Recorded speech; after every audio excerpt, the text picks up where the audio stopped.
Bienvenue dans cette capsule Aider ses enfants à être heureux. Quoi de plus beau, effectivement, pour des parents que de tout faire pour que leurs enfants soient heureux. Nous savons bien, c'est l'aspiration de tout parent, je pense bien. Alors nous allons commencer d'abord par un constat, en fait, c'est que les enfants, je parle d'enfants en bas âge, ont besoin d'être accompagnés. Alors ça semble tellement évident, mais il est bon de le redire quand même. Leur éducation est donc indispensable. Nous voyons beaucoup de parents, malheureusement, qui ne jouent pas leur rôle et qui laissent les enfants pousser tout seuls, on dirait, alors que l'enfant a besoin d'une éducation. Ces enfants vont construire leur personnalité essentiellement entre 0 et 6 ans. Donc c'est la période de leur vie où ils construisent où leur inconscient se remplit, j'ai envie de dire, hein, ils se formatent. Alors entre 0 et 6 ans, c'est l'âge où l'enfant ne sait pas encore connaître ou reconnaître ce qui est bon, de ce qui ne l'est pas, de ce qui lui convient, de ce qui ne lui convient pas, etc. Donc naturellement, il est dans une expérimentation totale et vous êtes là donc pour l'aider à comprendre comment faire et pour l'accompagner à la découverte de la vie chaque jour. Les parents sont souvent attentionnés à construire leur propre sécurité, hein, et ils négligent l'éducation. Ça aussi, on le voit souvent malheureusement. Les parents sont au four et au moulin puisqu'ils ont une activité professionnelle, bien sûr. Ils ont leur propre bouche à nourrir, ils ont une famille souvent à nourrir. Et à ce moment-là, ils négligent beaucoup l'éducation en se disant: «Bon, bah, ça y est, maintenant le bébé, il est né, rapidement, il va falloir, que qu'on le mette soit à la crèche, soit à l'école parce que nous, on a autre chose à faire».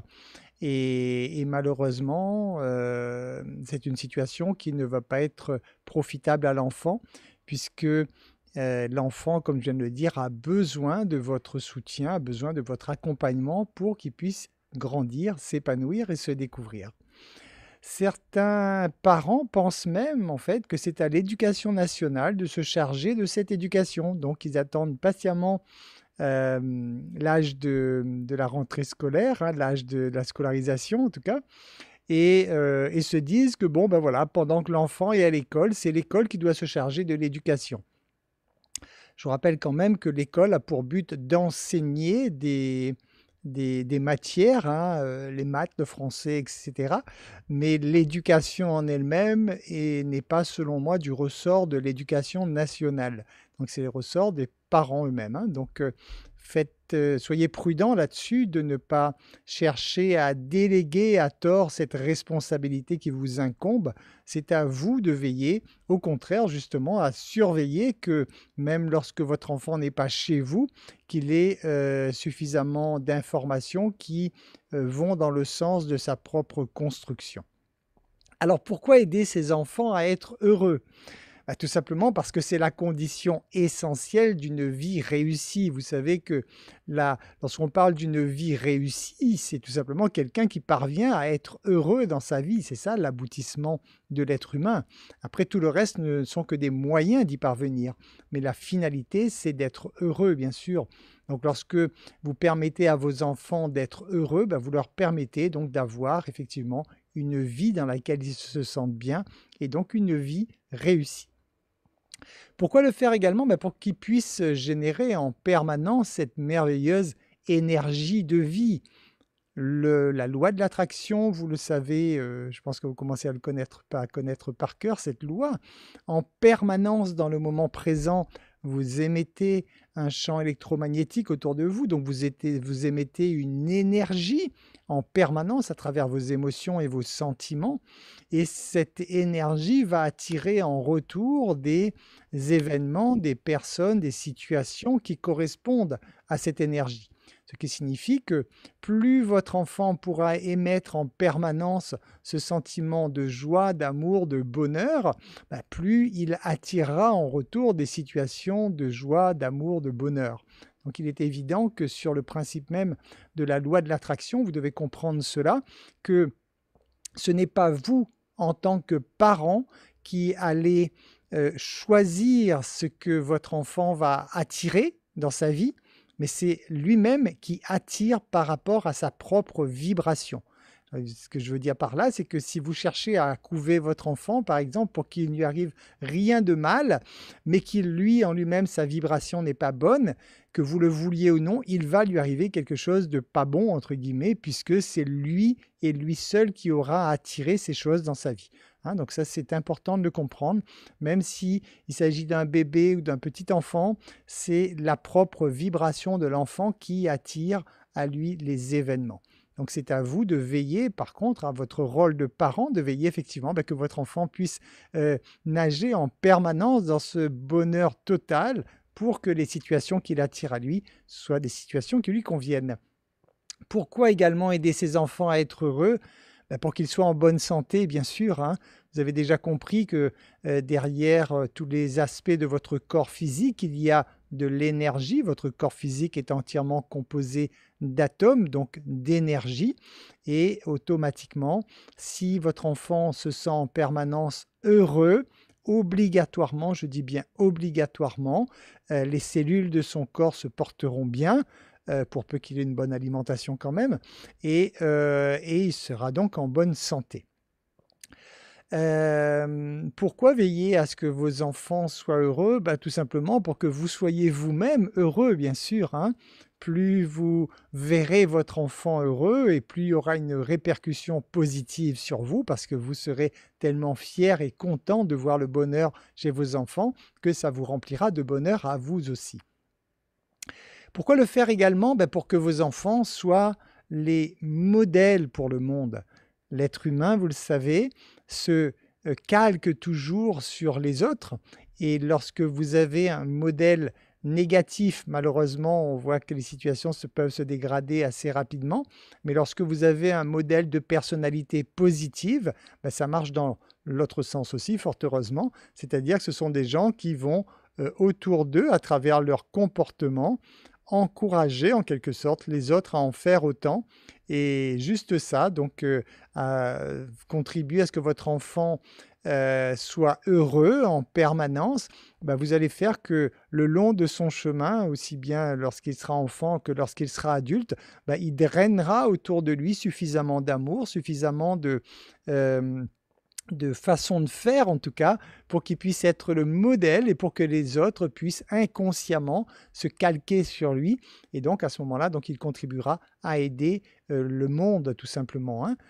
J'irai même plus loin en disant que pourquoi aider ses enfants à être heureux? Là je parle surtout d'enfants en bas âge. En poussant à l'extrême, on va dire c'est pour sauver le monde déjà tout simplement. Hein, vous voyez un peu dans quel état se porte le monde aujourd'hui. Donc imaginez bien que vos enfants seront les adultes de demain, c'est eux qui auront demain la charge de gérer ce monde. Et il est clair que si vous avez appris à vos enfants à émettre sans cesse cette belle énergie d'amour et à être parfaitement heureux dans leur vie, imaginez que tous les parents fassent comme vous, ça veut dire qu'effectivement on arrivera à un point de basculement où l'humanité va enfin vivre dans l'amour, dans le respect, dans la joie et que tous les gens pourront être heureux tout simplement, hein, puisque le bonheur n'appartient qu'à chacun, hein, le bonheur n'est pas une cause extérieure à nous. Donc voilà un petit peu quelques raisons, mais je pense que les raisons, vous les connaissez suffisamment bien. Maintenant, comment faire pour aider ces enfants à être heureux? Alors, il y a une bonne petite liste que vous pourrez retrouver toujours dans le post. Tout d'abord, apprenez à vos enfants, expliquez-leur le côté nocif de l'attachement.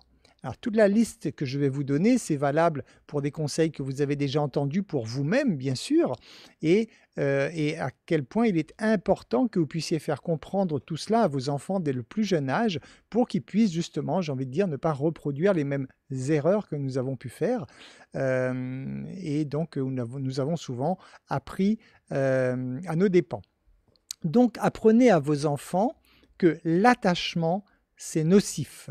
Alors, bien sûr, Vous n'allez pas, dire ça en une phrase comme ça et votre enfant ne va pas comprendre d'un coup. Donc ça va être à travers plein de petites situations quotidiennes, mais faites comprendre en tout cas à votre enfant le concept de l'attachement, hein, qui est, une privation de liberté. C'est le concept même donc de l'attachement et une privation de liberté, c'est priver l'humain de ce qu'il a de plus précieux. Donc automatiquement, toute forme d'attachement est nocive.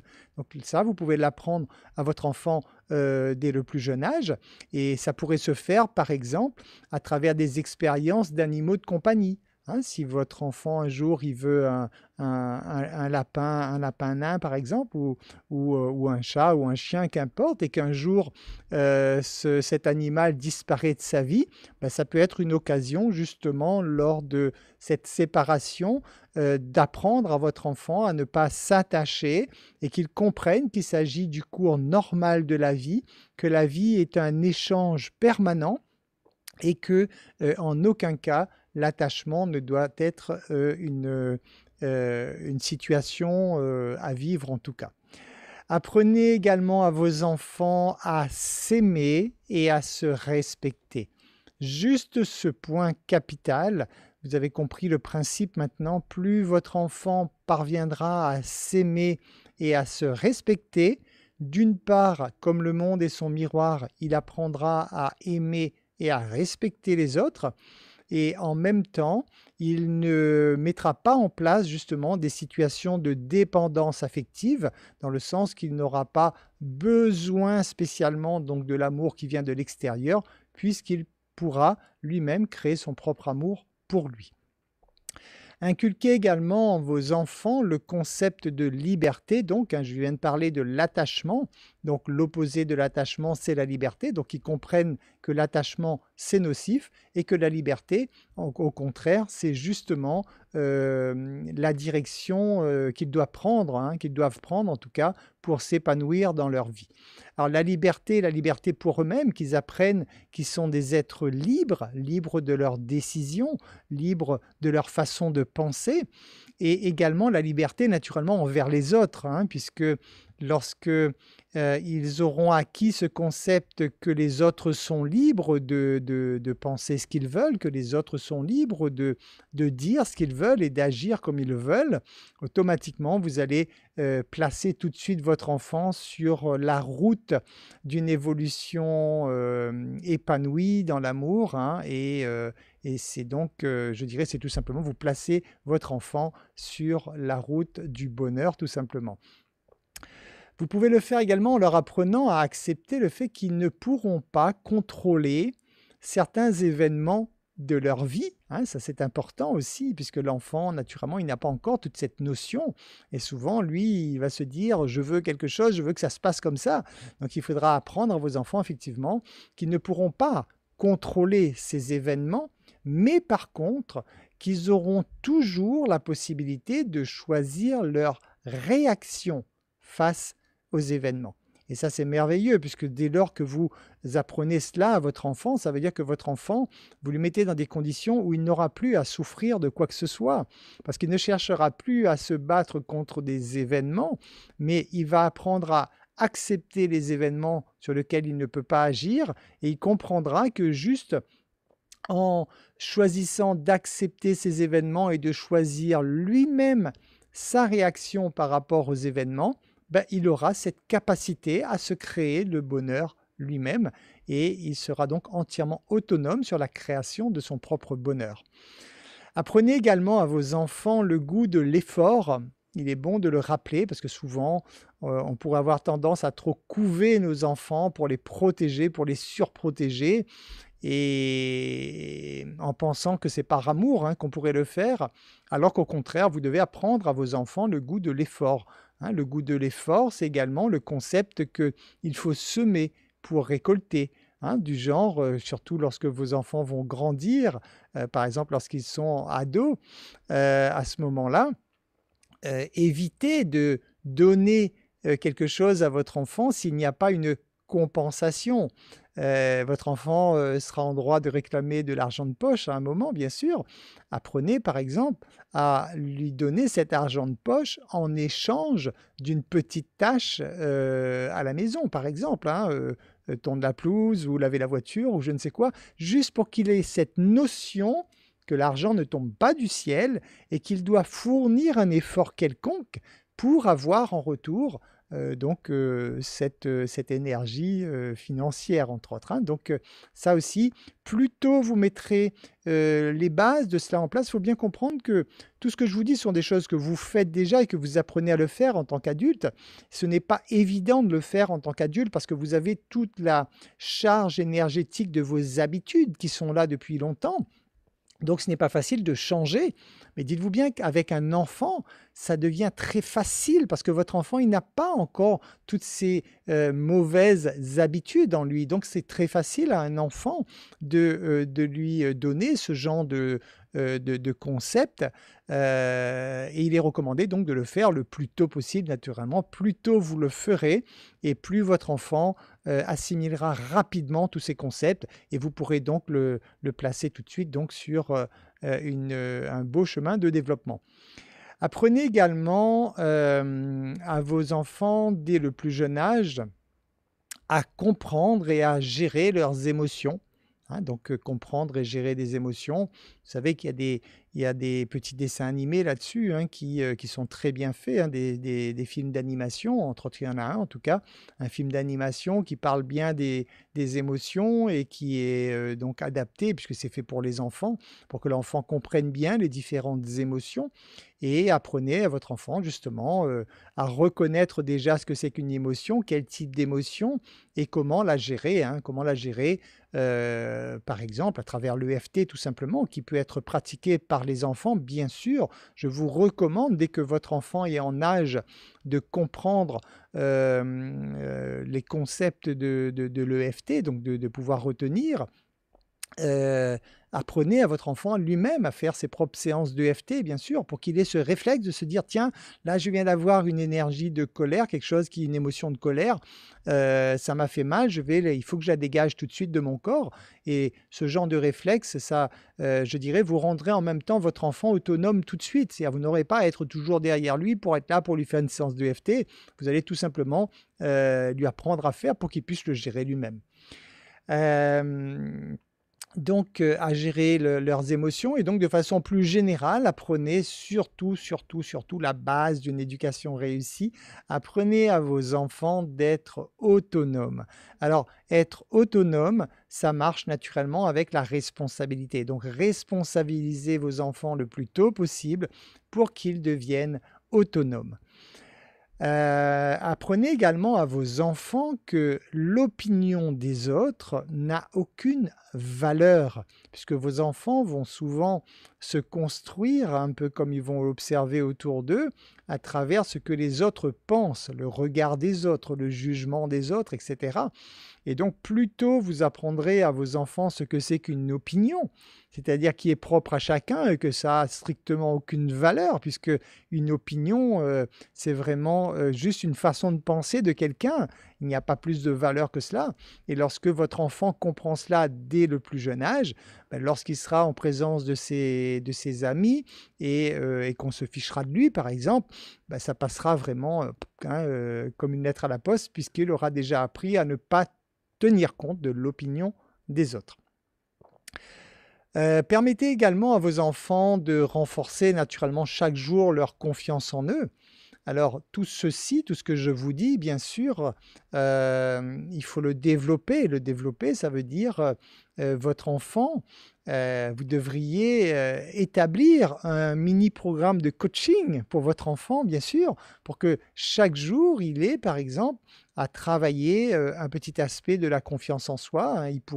Vous pourriez justement peut-être instaurer dans son quotidien, chaque jour, une séance d'EFT qu'il fera lui-même pour évacuer un événement qui s'est mal passé dans sa journée, par exemple. Donc des petites choses comme ça qui vont faire que, mais je dis bien quotidiennement, Hein, n'attendez pas, tous les 6 mois ou tous les ans pour dire, à votre enfant, «Tiens, il serait bien que tu fasses une séance d'EFT».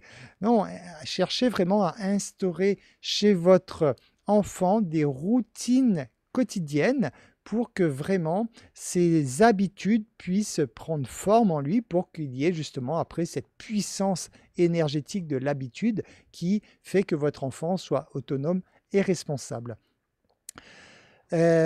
Pour pouvoir faire cela, votre rôle à vous, pour que vos enfants soient autonomes et responsables, bah, là, votre rôle extrêmement important, c'est de ne pas juger. Vous devrez apprendre à ne plus juger ou à ne pas juger vos enfants. Dès lors que vous allez commencer à juger votre enfant, vous cassez la confiance qu'il y a entre vous et l'enfant et en même temps, vous empêchez l'enfant de s'épanouir, donc de vivre ses propres expériences. Donc ça, c'est important, très, très, très important. À vous de vous reprendre, de vous surveiller pour, ne pas juger votre enfant, mais au contraire lui permettre d'expérimenter ce qu'il a envie d'expérimenter et à chaque fois de demander en retour à votre enfant ce qu'il a perçu de l'expérience, comment il a pu grandir de cette expérience. Encouragez justement dans le même esprit vos enfants à vivre de très nombreuses expériences et d'en tirer systématiquement des leçons. Donc il serait bon tous les jours que vous puissiez passer un petit moment. Est-ce que c'est au moment du repas ou est-ce que c'est un autre moment que vous pourriez vous poser avec votre enfant pour justement faire un petit topo de ce qui s'est passé dans le courant de la journée, pour qu'il puisse vous partager les expériences qu'il aurait pu vivre au cours de la journée. Et surtout, à ce moment-là, c'est à vous, parents, de l'aider à trouver en fait en quoi cette expérience lui est profitable. Hein, puisqu'il va sûrement souvent voir le mauvais côté de l'expérience au début. Donc c'est à vous de l'aider à tout de suite pouvoir changer sa perception de l'événement. Et ça, c'est pareil pour le faire. Ce sont des petites choses qui sont à faire au quotidien. Donc, je vous recommande vraiment de laisser dans votre emploi du temps 10 à 15 minutes. Donc, comme je viens de le dire, soit au moment du repas, soit un moment spécial pour cela, où vous vous posez, vous éteignez tout. Il n'y a plus rien d'autre qui existe pour vous que votre enfant. Et à ce moment-là, vous échangez pour bien que votre enfant comprenne comment gérer sa vie, tout simplement. Pensez également à faire du sport à vos enfants. Bah oui, ça semble tellement évident. Vos enfants ne vont peut-être pas toujours aimer, mais forcez un petit peu au début, bien sûr. Le sport est indispensable. Si votre enfant prend goût au sport depuis jeune, il gardera cette habitude toute sa vie et son corps sera toujours bien entretenu, il sera bien occupé tout simplement. Alors que si vous n'y pensez pas ou que vous vous dites oui mais c'est contraignant d'aller l'inscrire à un sport ou quoi que ce soit, bah, malheureusement vous ne l'aidez pas du tout, hein. Donc pensez vraiment à la pratique d'un sport, c'est très important. Pensez également à une pratique d'activité artistique. Donc le sport, on va dire que c'est pour le côté terre à terre et le côté artistique, c'est pour l'ouverture d'esprit, hein. Donc le côté artistique, ça va être du dessin, de la peinture, de la musique, de la danse, hein, qu'importe, à vous de voir, hein. Mais donc une activité artistique qui va permettre donc de travailler l'hémisphère droit de son cerveau tout simplement, hein. Des sports collectifs comme le foot ou autre pour les garçons, c'est sympathique parce que là on travaille le côté gauche du cerveau avec des règles, de la rigueur, etc. Et en même temps, on apprend à cohabiter avec les autres. Et le côté droit donc permet au contraire l'esprit créatif, etc. Donc d'entretenir toute cette créativité qui existe déjà chez l'enfant, bien sûr. Aidez vos enfants. Alors ça peut paraître peut-être un peu étrange, mais aidez vos enfants à organiser leur vie. Vous devez vraiment, autant que vous comprenez, je pense en tant qu'adulte, tout l'intérêt qu'il y a à organiser sa vie et vous comprenez peut-être encore plus si jamais vous n'avez pas eu cette éducation où on vous a appris à organiser votre vie, hein, ce qui ne me surprend pas puisque je dirais à l'époque ce n'était pas très à l'ordre du jour. Alors qu'un enfant doit apprendre déjà à organiser sa vie, On a déjà fait des capsules là-dessus, hein, comment il doit organiser ses affaires dans sa chambre avec des codes de couleurs ou des choses comme ça, comment il doit organiser son linge sale, au même titre, donc comment il doit organiser sur un planning, le futur anniversaire de son ami et cetera et cetera. Bref, tout doucement, naturellement, il est pas question d'aller faire entrer votre enfant dans des, schémas d'organisation complexes, mais le B à bas déjà de l'organisation pour que votre enfant comprenne ce que c'est que l'organisation et comprenne en tout cas tout l'intérêt qu'il a à organiser sa vie. Accompagnez vos enfants également à se fixer des buts et des objectifs. Alors naturellement, ces buts et ces objectifs doivent venir de vos enfants eux-mêmes, mais encouragez-les à le faire, hein. Un but, un objectif familial, ça pourrait être tout bête. Il pourrait, par exemple, avoir envie de préparer des petits cadeaux de Noël, par exemple. Et ce sont des choses qu'il peut commencer à faire peut-être même 6 mois avant, parce que s'il veut en faire un petit peu pour toute la famille, juste ce genre de... C'est un projet déjà pour l'enfant, hein, et d'apprendre justement voilà, le projet, comment on décortique ce projet, quel temps il va passer pour le faire, etc., etc. Donc ce genre de choses, ça permet vraiment à votre enfant de se structurer, d'apprendre à avoir des buts et d'apprendre tout simplement à être autonome et apprendre à être efficace. Enseignez également à vos enfants le concept donc de la perception, afin qu'ils puissent regarder systématiquement le bon côté des choses. Apprenez à vos enfants, lorsqu'ils sont en âge de comprendre, le concept des blessures et comment les gérer donc lorsqu'elles se réveillent, c'est-à-dire toujours avec déjà une prise de conscience, hein. Pourquoi j'ai mal quand mon petit copain ou ma petite copine dit ou fait telle chose? Ah ben voilà, tu as eu mal parce qu'effectivement, tu as telle blessure et cette blessure se réveille avec le comportement des autres. Mais le problème, ce n'est pas les autres, mais en fait, c'est toi qui dois travailler sur cette propre blessure en toi, etc., etc. À vous d'expliquer ça à vos enfants avec des petits dessins, ce que vous voulez, pour que l'enfant comprenne très très vite, hein, rassurez-vous, pour qu'il puisse rapidement gérer eux-mêmes justement ces situations et comprendre en tout cas ce travail, hein, qu'ils auront à faire sur eux tout au long de leur vie. Partagez également des moments de joie naturellement avec vos enfants. Ce n'est pas juste de les mettre au monde et de les laisser pousser tout seuls naturellement. Donc partagez ces moments intenses de joie, ces souvenirs joyeux que vous aurez passés avec vos enfants seront pour eux en fait des piliers sur lesquels ils pourront se raccrocher lorsqu'ils auront à vivre des moments un peu moins évidents au cours de leur vie. Systématiquement, lorsqu'ils seront déstabilisés par la vie, ils pourront se raccrocher à ces souvenirs puissants que vous aurez construits avec eux, hein, donc à travers des vacances ou des soirées ou vous savez, juste raconter des histoires, lire des histoires à vos enfants le soir avant de s'endormir, ce sont des souvenirs qui restent à vie. Et ce genre de choses, ça peut effectivement permettre à l'enfant de se raccrocher lorsque c'est nécessaire à cette force du souvenir pour pouvoir rebooster votre enfant, pour qu'il puisse rebondir lorsqu'il en a besoin. Malgré toutes ces choses merveilleuses que vous allez faire pour vos enfants, veillez quand même à ce qu'ils ne s'imposent pas à vous. C'est-à-dire, vous ne devez pas entrer dans un schéma de sacrifice pour votre enfant.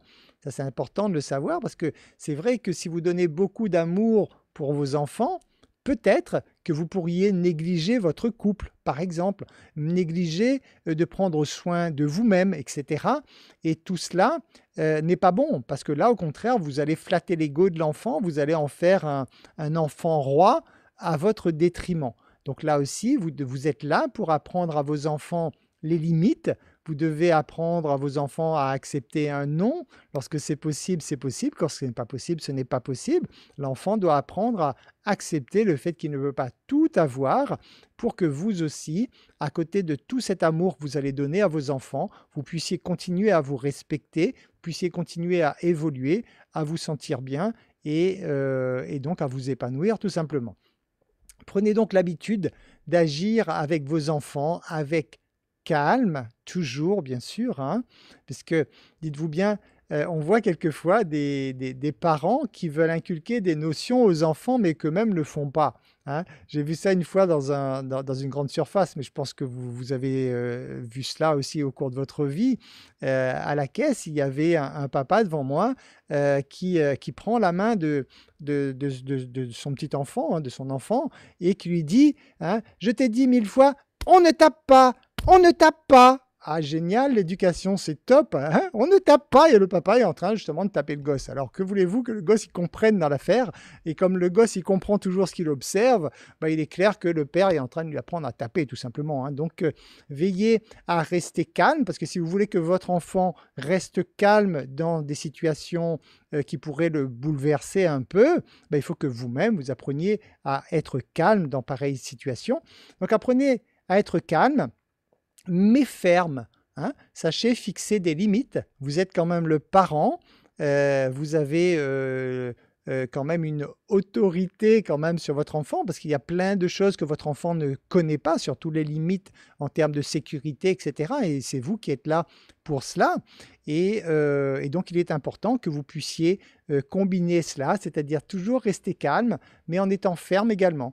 Être ferme, ça veut dire surtout, alors là je précise là-dessus, parce que je sais que les parents ont beaucoup de mal à faire cela, surtout lorsque vous cherchez à responsabiliser votre enfant, vous allez partir du concept que votre enfant, il a le droit d'expérimenter ce qu'il veut expérimenter, sauf que dès le départ, vous allez lui faire prendre conscience des conséquences qu'il pourrait y avoir par rapport à cette décision. Donc à partir du moment où il a pris une décision, et que les conséquences négatives arrivent, c'est-à-dire qu'il est en train de récolter ce qu'il a semé, c'est-à-dire qu'il est en train de se mordre les doigts en quelque sorte, eh bien, il est extrêmement important, bien sûr, que vous alliez jusqu'au bout du processus, hein. C'est-à-dire si il y avait une condition et que votre enfant décide volontairement de faire ou de ne pas faire ce qu'il y avait à faire, ben, il faut qu'il assume les conséquences de ses choix. Et ça, c'est important. À ce moment-là, souvent les parents craquent justement par amour pour leur enfant. Mais en fait, non, ils craquent par faiblesse. Mais l'amour véritable pour leur enfant, c'est d'apprendre justement à leur enfant à être responsable et à se dire, bon, bah, écoute, c'est un choix que tu as fait, je t'avais prévenu, tu as quand même décidé de faire ce choix, il faut que tu en assumes les conséquences. Voilà. Et ça, plus jeune, pareil, plus tôt vous allez le faire avec vos enfants, et plus vous allez voir que de toute façon, les expériences, elles ne vont pas se renouveler longtemps, parce que votre enfant, il aura vite compris qu'il n'aime pas récolter ce qui n'est pas bon, et très rapidement, il apprendra soit à mieux écouter vos conseils, soit à mieux réfléchir avant de prendre quelques décisions. Voilà, j'espère que ces conseils vous seront utiles pour éduquer les futurs êtres humains qui s'occuperont de cette planète. Donc, je vous souhaite plein de belles choses et je vous dis à très bientôt dans une nouvelle capsule.